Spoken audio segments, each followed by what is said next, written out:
Ooh. Alright, I got a pair of fives. What? Why'd you bet so much? I've got a full house. Man, bad luck. Hey, ever wonder, where these cards come from? What, like the store? No. Like, where they come from. What's their history? Never really thought about it. Oh, well, alright. The 52-card deck is a pretty universally known object. Every household in America, and I would presume most countries in the world, has one or two decks lying around their house. They're used for magic, fortune telling, and most commonly for playing games. But this deck, with 4 suits of 2 colors, numbers 1 through 10, and 3 face cards per suit, seems pretty normal to us. But where did it all come from? Let's find out.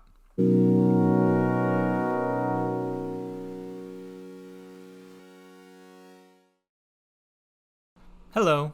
This is usually where I would put a sponsored segment, but I don't have one this month, so this video is brought to you by my Patreon. Go to patreon.com/generalistpapers or follow the link in the description if you want Patreon-only updates, early access to videos, and more, or if you just want to support me and the work I do. Thanks a lot. Now back to the video. From a Western perspective, playing cards appear in the historical records of Europe in the mid-14th century. But they weren't invented there. Writings from the time refer to them as Saracen cards, which was a medieval word that meant Arab, or more broadly Islamic. But they weren't originally Islamic either.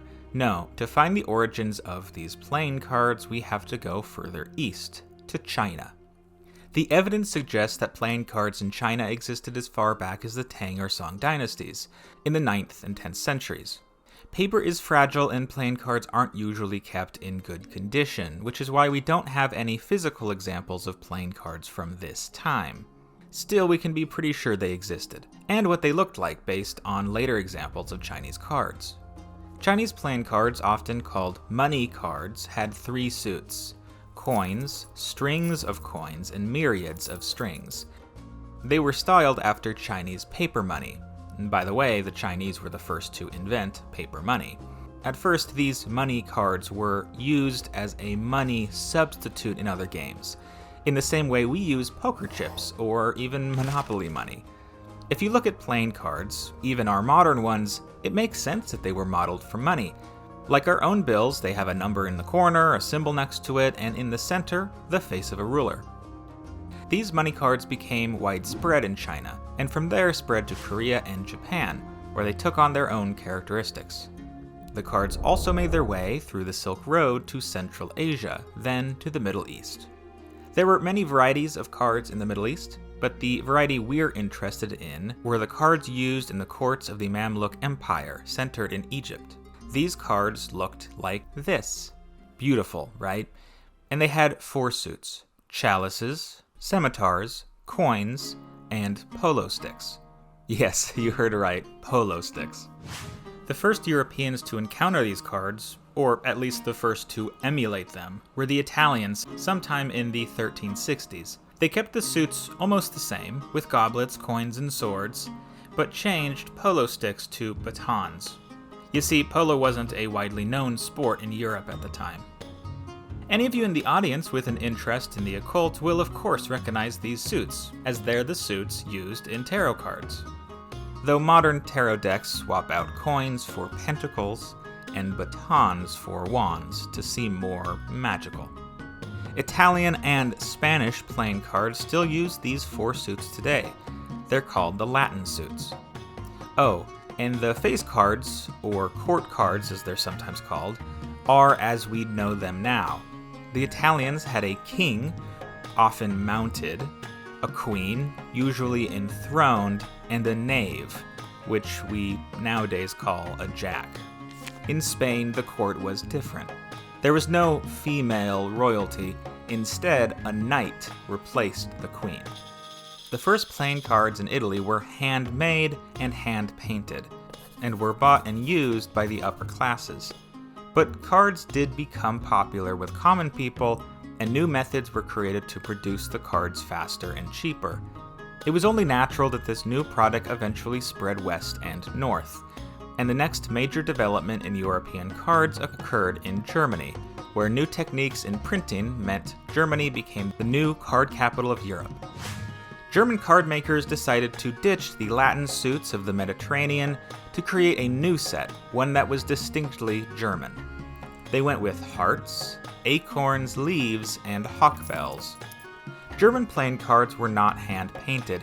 Instead, they were printed, either using wood blocks or copper engravings. Later, with the invention of the Gutenberg printing press, this became even more streamlined. During the late 15th century, French card makers switched from Latin card designs to a simplified version of the German suits that are now recognizable today. These simple shapes could be printed even faster, so these French playing cards became the new standard. The French called their suits hearts, clovers, pikes or spearheads, and floor tiles. But once they made their way to England, the names changed. Hearts stayed the same, of course, but pikes became spades, which makes some sense. A spearhead and a shovelhead are similar shapes after all. Clovers became clubs. This one is strange, but historians figured that the Latin suits had been known in England. So the English kept the name of this suit, the clubs, which by the way was another word for batons, instead of switching the name to clovers or leaves. An odd choice to be sure, but we're stuck with it. The tiles became diamonds. To us contemporary folk, this sort of makes sense, but understand that the word diamond at this point did not refer to this shape, only the jewel. So yeah, this shape, which we now commonly call a diamond, actually comes from playing cards. The face cards went through many iterations through time, with every card manufacturer having their own designs. But did you know that the court cards were meant to depict specific people? Well, I say that, but traditionally the cards didn't depict anyone specific, but in France, the four kings, queens, and knaves gained identities that are still observed today, at least by people in the know. Let's start with the kings. The king of spades is David, the slayer of Goliath and king of the Israelites in the Bible. Hearts is Charles the Great, or Charlemagne, king of the Franks, and depending on who you ask, first Holy Roman Emperor. He is almost certainly the most important king in medieval history. The king of diamonds is Julius Caesar. He was dictator of Rome and the most famous ruler in Roman history. And the king of clubs is Alexander the Great. He was king of Macedon and creator of one of the largest land empires the world has ever seen. On to the queens. The queen of spades is Pallas, which is another name for the Greek goddess Athena. She was daughter of Zeus and goddess of wisdom, battlecraft, and weaving. Hearts is Judith, another biblical character. She is the heroine of the Book of Judith, a book of the Old Testament. She wasn't a queen, but she freed the Israelites from Assyrian oppression by tricking and beheading the general Holofernes. Her heroic act is famously a subject of many masterpieces of European art. The Queen of Diamonds is Rachel. She was the wife of the biblical patriarch Jacob and mother of Joseph, one of the most important figures in the Bible. And last is the Queen of Clubs, Argene.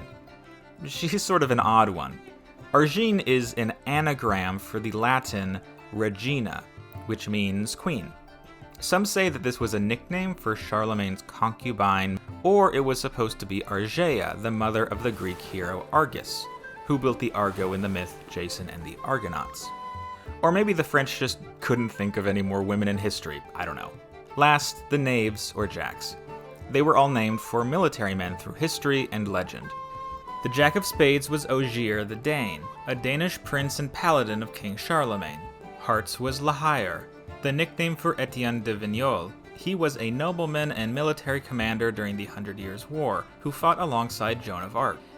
The Jack of Diamonds was Hector, the legendary hero of Troy from Homer's epic The Iliad.